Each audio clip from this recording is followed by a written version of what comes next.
Hello everyone, I exam B के YouTube channel पर आपका हार्दिक स्वागत है। तो आज की इस वीडियो में हम डिस्कस करेंगे आरबीआई असिस्टेंट मैनेजर राजभाषा के बारे में। उसमें क्या एग्जाम पैटर्न रहता है और पर्टिकुलरली हम इसमें रीजनिंग की स्ट्रेटेजी डिस्कस करेंगे। आपकी रीजनिंग में क्या स्ट्रेटेजी होनी चाहिए अपने एग्जाम में अच्छे मार्क्स लाने के लिए। तो बेसिकली इसमें दो पेपर होंगे, पेपर 1 एंड पेपर 2। तो चलिए स्टार्ट करते हैं एग्जाम पैटर्न से। तो यह आपका एग्जाम पैटर्न होता है जिसमें आपके पास रीजनिंग में कितने क्वेश्चन हैं। रीजनिंग में 35 क्वेश्चंस हैं और 35 मार्क्स आपको यहाँ पे मिलेंगे। ठीक है, आपको टाइमिंग आपके पास कितनी है, 30 मिनट्स की यहाँ पे टाइमिंग है। तो आपको पता होना चाहिए अब आधे घंटे आपके पास है। अब यहाँ पे आपके पास कितने क्वेश्चन है, 35 क्वेश्चन है और क्वेश्चंस भी सारे कैसे होंगे, मॉडरेट लेवल के होंगे। तो यहाँ पे आपको अपनी स्पीड और एक्यूरेसी इतनी रखनी है कि आप मैक्सिमम अच्छे से ज्यादा मार्क्स यहाँ पे लेके आ पाओ। ठीक है, नेक्स्ट आप और सेक्शंस को भी देख सकते हैं। इंग्लिश में आपके पास 35 क्वेश्चन है, ऐसे जैसा आपके पास रीजनिंग में 35 मार्क्स एंड 30 यहाँ पे मिनट्स आपको टाइम मिल रहा है। जनरल अवेयरनेस में आपके पास 35 मिनट का 35 क्वेश्चंस है, 35 मार्क्स है और आपके पास यहाँ पे टाइमिंग जो होगी वो सिर्फ 20 मिनट्स की यहाँ पे टाइमिंग होगी। और प्रोफेशनल, नेक्स्ट आपका क्या आता है, प्रोफेशनल नॉलेज। प्रोफेशनल नॉलेज में आपके पास 45 क्वेश्चन होंगे और आपके पास टाइमिंग जो होगी 40 मिनट्स की यहाँ पे आपको टाइम आपको मिलेगा। ठीक है, ऑफिशियल लैंग्वेज में मैक्सिमम मार्क्स जिसमें कितने हैं, 50 मार्क्स का, जिसमें 50 मार्क्स का पेपर आता है और आपके 60 मिनट्स का इसमें टाइम ड्यूरेशन रहता है। तो यह आपका टाइम ड्यूरेशन हो गया जिसमें आपको पता है अभी आपके पास रीजनिंग में कितने क्वेश्चंस हैं, 35 क्वेश्चन है 35 मार्क्स में। अब 30 मिनट भी है इसमें। अब 30 मिनट दिए गए हैं तो बिल्कुल ही जो आपका बैंकिंग जो सिलेबस होता है, बैंकिंग जो पैटर्न होता है, बिल्कुल प्री लेवल तो नहीं होगा, राइट। तो इसमें आपका एग्जाम जो है वो अच्छे खासे मॉडरेट लेवल में आता है। तो आपको इस तरह से प्रिपरेशन रखनी है कि आप उतने मॉडरेट लेवल के क्वेश्चंस जो हैं वो अटेम्प्ट करें। यहाँ पे आगे अब आपको यहाँ पे एक चीज ध्यान देनी है, पेपर 1 और पेपर 2 दोनों में ही आपका मार्क्स जो हैं आएंगे वो आपके फाइनल मेरिट लिस्ट में भी काउंट होगा। तो इसमें जो पेपर 1 है तो ध्यान रखिए, पेपर 1 आपका इसमें सिर्फ क्वालिफाई नहीं है, तो आपको मैक्सिमम मार्क्स में यहाँ पे अटेम्प्ट करने हैं। तो नेक्स्ट इसमें देखते हैं हम कट ऑफ देखते हैं। ये आपका 2022 का जो कट ऑफ है उससे है। जनरल की कट ऑफ देखते हैं। यहाँ पे रीजनिंग की कट ऑफ देखिए 5.25 है, मतलब आप देख सकते हो कि यहाँ पे सेक्शनल कट ऑफ भी है। तो राइट, आपको सेक्शनल कट ऑफ भी क्लियर करनी पड़ेगी और एक आपको होल कट ऑफ जो एग्जाम का होगा वो भी आपको क्लियर यहाँ पे करना होगा। तो आपके पास रीजनिंग में कट ऑफ देखिए कितनी कम गई है, 35 का क्वेश्चन एग्जाम आपका है, मतलब पेपर है। अब यहाँ पे क्या है कि मॉडरेट टू हाई में जाएगा, आपका पेपर मॉडरेट के आसपास ही रहेगा ना, तो मॉडरेट से नीचे नहीं होगा एग्जाम का लेवल। तो यहाँ पे आपको ध्यान देना है कि किस टाइप से हम मैक्सिमम टू मैक्सिमम मार्क्स जो है उस सब्जेक्ट में लेके आ सकते हैं। ठीक है, तो यहाँ पे अब देखिए पेपर 1 जो आपका होगा उसमें आपका कट ऑफ जो होल कट ऑफ है सारे सब्जेक्ट्स को मिला के कितनी है, यहाँ पे 72.50 कट ऑफ है। फिर आपके पेपर 1 और पेपर 2 मतलब डिस्क्रिप्टिव मिला के जब आपका कट ऑफ रहेगा वो कितना रहेगा, 118। ये हम अभी जनरल का कट ऑफ डिस्कस कर रहे हैं। ग्रैंड टोटल मतलब जिसमें आपका पेपर 1, पेपर 2 और आपका साथ में इंटरव्यू भी जब होगा, क्योंकि एक दिन का एग्जाम मतलब पेपर 1, पेपर 2, फिर आपका इंटरव्यू भी होगा। पेपर 1 और पेपर 2 में जितने मार्क्स, मतलब अगर आपने मैक्सिमम मार्क्स या कट ऑफ क्लियर कर ली तब आप इंटरव्यू दे सकते हैं। ओके, फिर यहाँ पे आपका इसमें आपका कट ऑफ कितना है, 149.25 जो आप देख सकते हो इसमें कट ऑफ ये आपकी है। ठीक है, इसमें नेक्स्ट हम डिस्कस करते हैं 2021 का जो आपका कट ऑफ रहा वो क्या रहा। रीजनिंग में अगेन आपका जो कट ऑफ था वो 5.25 का यहाँ पे आपके पास कट ऑफ था। ठीक है, नेक्स्ट इसमें पेपर 1 जो आपका हुआ था उसमें आपकी जो कट ऑफ थी वो 40.25 आपकी जो कट ऑफ है वो यहाँ पे रही थी। नेक्स्ट जो आपका पेपर 1 और पेपर 2 में मिला के जो आपकी कट ऑफ थी वो कितनी थी, यहाँ पे 0.25 आपकी जो कट ऑफ थी वो रही थी यहाँ पे।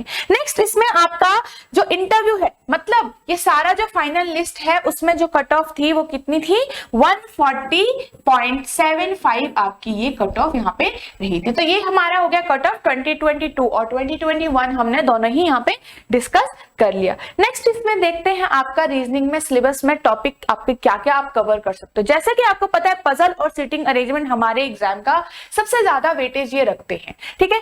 अब पजल और सिटिंग अरेंजमेंट जैसे कि आपको पता है यहाँ पे हर सब्जेक्ट का कट ऑफ है और आपका मेरिट लिस्ट में भी ये काउंट होने वाला है, क्वालिफाइंग नहीं है। तो यहाँ पे आपको पता होना चाहिए कि आप कुछ भी टॉपिक ऐसे स्किप नहीं कर सकते एग्जाम में कि सिर्फ क्वालिफाइंग है तो कुछ इजी टॉपिक पिक कर लिए और आपने वहां पे क्वेश्चंस अटेम्प्ट कर लिए। नहीं, आपको सारे क्वेश्चंस पे, सारे टॉपिक्स पे ध्यान देना है कि जिससे आप मैक्सिमम मार्क्स ला सको, राइट। तो आपको यहाँ पे क्या देखना है, आपके पास पजल और सिटिंग अरेंजमेंट आपको हमेशा प्रैक्टिस करनी है, जिसमें आपको पता है आजकल पजल्स और सिटिंग अरेंजमेंट के नए नए टाइप्स आ रहे हैं। तो आपको पीवाईपी सॉल्व करने हैं, मतलब प्रीवियस ईयर क्वेश्चंस, उसमें आपको देखना है किस टाइप के क्वेश्चंस अभी तक पूछे जा रहे हैं।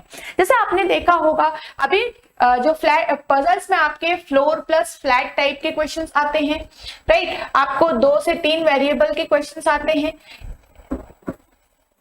किसमें, क्लासिफिकेशन में, ठीक है। एक क्लासिफिकेशन टाइप का आपका क्या होता है यहाँ पे पजल होता है, और आपके यहाँ पे मंथ प्लस डेट बेस्ड आपको पजल मिल सकती है, मंथ भी और डेट भी साथ में।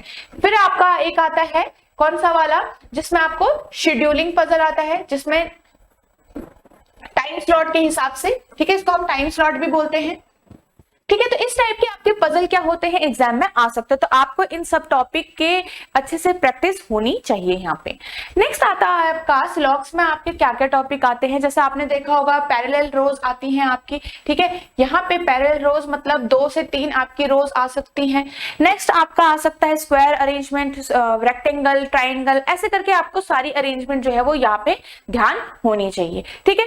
तो नेक्स्ट इसमें देखते हैं इनइक्वालिटी और सिलोजिज्म, ये भी आपको पता होगा 3 से 5 क्वेश्चंस आपके इसमें एग्जाम में आते हैं, करेक्ट। तो इसमें आपको ध्यान होना चाहिए, ये बिल्कुल स्कोरिंग आपका टॉपिक है, मतलब जितना भी मॉडरेट होगा आप इजिली, अगर आपको इनके कॉन्सेप्ट पता होंगे तो आप इजिली कर सकते हो। अब आपको पता है कि कोडेड इनइक्वालिटी में भी आपको ध्यान रखना है कि हो सकता है आपको सिंपल बेसिक इनइक्वालिटी पूछा जाए या फिर आपको क्या पूछा जाएगा, कोडेड इनइक्वालिटी भी यहाँ पे पूछा जा सकता है। वैसे ही सिलॉक्स में भी सेम बात है, कोडेड सिलॉक्स, रिवर्स सिलॉक्स और आपका बेसिक सिलॉक्स भी यहाँ पे पूछा जा सकता है, जिसमें आपने आजकल देखा होगा only and only a few के बहुत सारे क्वेश्चंस यहाँ पे पूछे जाते हैं। नेक्स्ट आपका data sufficiency, direction and distance, coding decoding, blood relation, input output, order ranking, ये सारे आपके टॉपिक ऐसे हैं जो बहुत ही ज्यादा स्कोरिंग होते हैं, ठीक है। अच्छे से आपने प्रैक्टिस की है, स्पीड अच्छे से रखिए एग्जाम में। जैसा कि आपको पता है कि 30 मिनट्स का क्वेश्चन एग्जाम है, पेपर है, ठीक है। तो यहाँ पे आपको कोडिंग डिकोडिंग में ध्यान रखना है, जो आपका आजकल आता है कंडीशनल कोडिंग या फिर लॉजिकल बेस्ड कोडिंग आती है, ठीक है। सिंपल वर्ड वाइज कोडिंग नहीं आएगी, जैसे एक वर्ड का कोड पूछा जाता है कि ये वर्ड कैसा लिखा जाता है, ये अब आपने देखा होगा एग्जाम में नहीं आता है। तो आपको ध्यान रखना है इसमें लॉजिकल कोडिंग, कंडीशनल कोडिंग, और आपको क्या होना चाहिए यहाँ पे एक चाइनीज कोडिंग करके भी आता है, वो भी आपके एग्जाम में आ सकता है, जो कि बहुत ही ज्यादा इजी होता है, राइट। तो यहाँ पे आपको ये चीज ध्यान रखनी है। और ब्लड रिलेशन, जैसा कि आपको पता है, आपको इसमें ध्यान देना है कि जैसा हमने कोडेड इनइक्वालिटी बोला है, वैसे कोडेड ब्लड रिलेशंस पे भी क्वेश्चंस यहाँ पे आ सकते हैं। तो ये आपका सिलेबस हो जाता है, इस सिलेबस को आपको अच्छे से कवर करना है। सिलेबस सारा आपको स्किप नहीं कर सकते कोई टॉपिक, क्योंकि हमको मार्क्स तो मैक्सिमम टू मैक्सिमम यहाँ पे आपको गेन करने हैं, ठीक है। नेक्स्ट यहाँ पे देखते हैं आपको, अब आपने प्रैक्टिस कर ली, आपको पता है आपका सिलेबस क्या है, आपको कट ऑफ पता है, आपको एग्जाम का पैटर्न पता चल चुका है। अब आपको ध्यान देना है कि आप अपने को कैसे यहाँ पे टेस्ट करोगे, अपने आप को कैसे पता चलेगा आपको कि आप कहाँ पे लाई करते हो। तो आपको मॉक टेस्ट देना पड़ेगा, ठीक है, राइट। हर एग्जाम के लिए मॉक टेस्ट उतने ही इंपॉर्टेंट है जितना आपका सारा सिलेबस और उसके बेस पे जितनी आप प्रैक्टिस करते हो, राइट। आपको कॉन्सेप्ट्स पता होने चाहिए, तो आपको मॉक टेस्ट भी बहुत इंपॉर्टेंट देना होता है।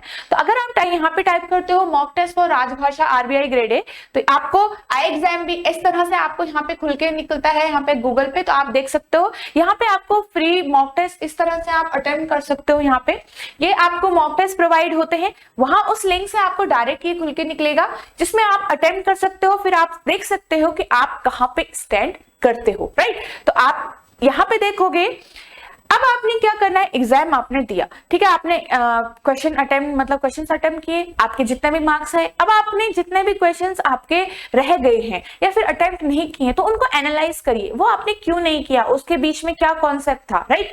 आप उनमें देखो, उनको दोबारा अटेम्प्ट करो, फिर आप उस एग्जाम में देखो आपने कितना कितना रॉन्ग किए हैं वो भी आप देखिए। तो ये सारा आप एक बार मॉक्स देंगे, उसके बाद एनालाइज कर लेंगे, तो ये एनालाइज वाला पार्ट भी बहुत ज्यादा इंपॉर्टेंट होता है, ठीक है। एनालाइज आपको करना बहुत ज्यादा इंपॉर्टेंट होता है, ठीक है, टेस्ट देने के साथ साथ। तो आप क्या करो, यहाँ पे रियल एग्जाम का एक आपको फीलिंग लेके आने के लिए आपको मॉक टेस्ट देना बहुत ही ज्यादा जरूरी है, जो आप एग्जाम भी के साथ दे सकते हो फॉर योर प्रिपरेशन, ठीक है। नेक्स्ट इसमें देखते हैं, अब आप चाहो तो आई एग्जाम बी के साथ भी आप प्रिपेयर कर सकते हो। यहाँ पे अगर आपको प्रॉपर गाइडेंस की जरूरत है, राइट, हमें कोई भी एग्जाम अगर हम देना शुरू करते हैं तो हमें गाइडेंस की जरूरत होती है, राइट, हमको कोई गाइड करे आगे से, राइट, हमें मेंटरशिप की जरूरत होती है। मतलब अगर हम यहाँ पे किसी एग्जाम के लिए प्रिपेयर कर रहे हैं तो कई बार हमें ऐसा होता है, बहुत सारी कंफ्यूजन्स होती है, बहुत डाउट्स होते हैं उस पर्टिकुलर क्वेश्चन को लेकर, एग्जाम को लेकर, आगे आपके मतलब उस एग्जाम में क्या क्या आपके पास चीजें रहती है उसको लेकर, ठीक है। तो आप देख सकते हो यहाँ पे आपके पास एक अच्छा मौका है अपनी एग्जाम को आई एग्जाम बी के साथ और अच्छा बनाने का, 50% फास्टर करने का, राइट। तो आप इसको शेयर कर सकते हो आप जितना हो सके, और यहाँ पे अपने एग्जाम प्रिपरेशन के लिए आप 50% फास्टर खुद को बनाने के लिए आई एग्जाम बी के साथ जुड़ सकते हैं। Thank you.